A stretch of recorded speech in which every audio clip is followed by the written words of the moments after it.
Digital Park ရဲ့ဘေးနားမှာရှိနေတဲ့ project ပေါ့နော် MQDC ကနေပြီးတော့စောက်တာဒါဘေးနားမှာဆိုရင်ဒါ Wisdom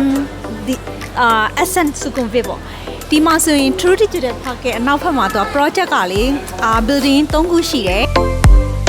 Wisdom Inspire Sukhumvit မှာဆိုရင် 4.9 ကနေပြီးတော့9 million range ထဲမှာရှိရပေါ့နော်နောက်တစ်ခုကတော့လက်ရှိမှာကြို point AP ကနေပြီးတော့စောင့်မဲ့ဥရုံစုနာက